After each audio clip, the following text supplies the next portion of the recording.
Hi, my name is Roland from PMI JCM Realty Group, where we manage properties from an asset management perspective.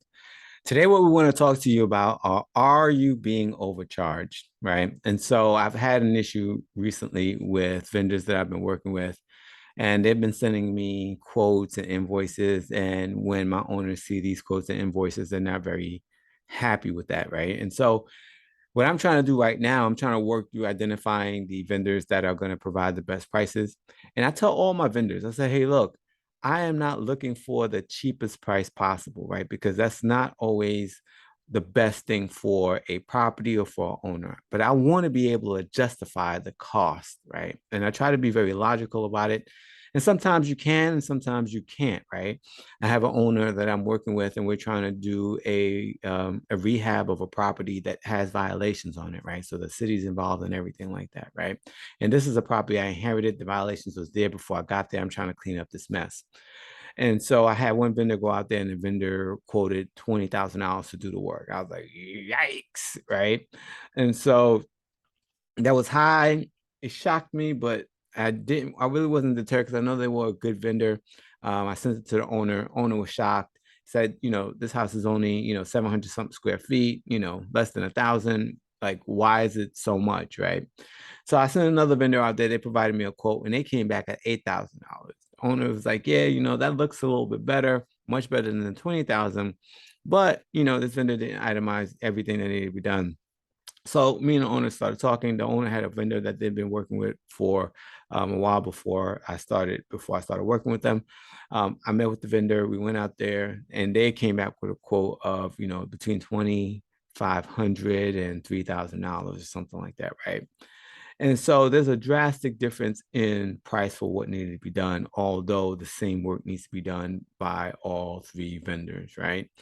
And so one of the vendors is a general contractor. So, GCs are going to be a lot more expensive just because of the nature of the GC world. Handyman sometimes can be a little bit more reasonable in terms of what they charge, but they have less in terms of licensure, right? And so you take that, with a grain of salt you take that with a grain of salt. But what I want to do today, I actually want to talk to you about 4 ways you can ensure that your maintenance vendors are great and you're keeping an eye on what you're being charged for their services.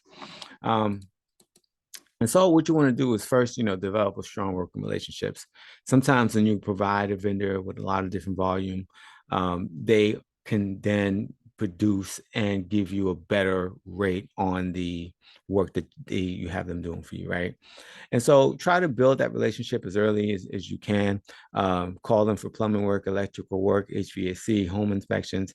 Make sure you have all those types of vendors available. Pick out the ones that you think you work best with and feed them a lot of work. And the more work you feed them, hopefully they'll be able to reduce the cost. And make sure you have that conversation with them as well ahead of time so that you can keep an eye on what you're being charged and try to get those reduced to a reasonable price. Another thing you want to do is you want to check your invoices. And sometimes it's not always easy to tell, what the going rates are, but check your invoices this year compared to last year if you have the same vendor. And ask different vendors, right? Get different quotes. It's always good to get competitive, have the vendors compete, for your business by giving you a better rate. And then sometimes I just ask the vendor, I'm like, is that the best you can do, or can you reduce the rate? And sometimes they do, sometimes they don't. But you want to make sure you check your invoices. Also, another thing that I do is I have a kind of standard in my head, right? I believe that a labor should never cost more than 1.5 times materials, right? So for example, if there's work that needs to be done at the property, let's say the work costs $50, right? So materials cost $50. And so 1.5 times $50 would be 75. So the total amount of the work should be between labor and material should be 125, right? but then you have to sometimes add in trip charges, which can be around $75, 75, $50 to $100. And so you add all those together, it should cost you no more than about what 175, 225 for everything to get done. Now that just depends on the kind of work that they're doing, but that's a general rule that I typically give to my owners. And negotiate annually. There are some vendors like AC vendors, for example. If you have a maintenance service plan with them, they can give you a discount on certain work that needs to be done at the property.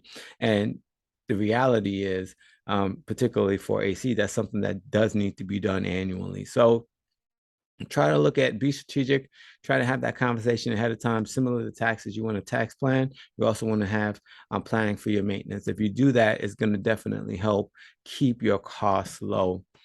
Now, the fourth tip is to hire a property management partner.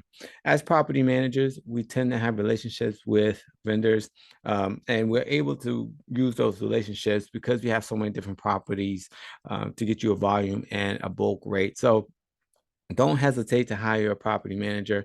And, the reality is property management services are tax deductible, right? And if you're going to be able to get the cost of paying a property management company to do the work for you, if you're going to have the taxes deducted for that, why not use them, right? It's really literally money that you're saving, right? You're definitely saving. There's no way you're not saving hiring a property manager because the costs are tax deductible. Now, a disclaimer: I'm not a CPA, although I have a business that does taxes. I'm not a CPA, so don't take this as financial or legal advice, but it is tax deductible. Look into it. And, once you look into it and you verify it, there's no reason for you to do the work yourself because that's something that property management companies do every day.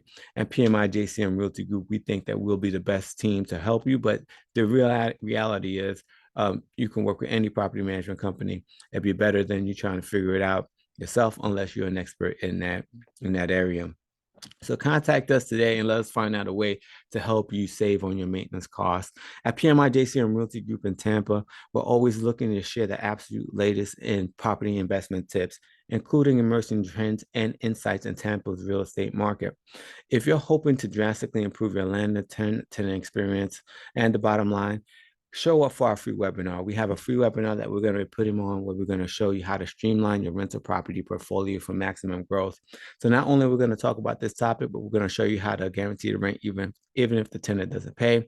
We're going to show you how to show properties in a way that's going to be more efficient and effective for you. So it's really, really, really a great webinar, and it's something that's going to help you out a lot. Next, we have a Facebook group that you should definitely check out. We have investors in there that's going to be able to help you with questions and concerns that you may have. And of course, if you have any specific questions that you want us to answer for you, put a meeting on my calendar. Let's connect. I'm always here to help. I've also released a book. The book is called Rental Property Investment Zen Master. So look out for that book. And it's something and it has a little bit of something for everyone. The website for the book is realestateinvestmentzenmaster.com. So go check out the website, go check out the book, and again, reach out to me if you have any questions. Thank you and have a great day.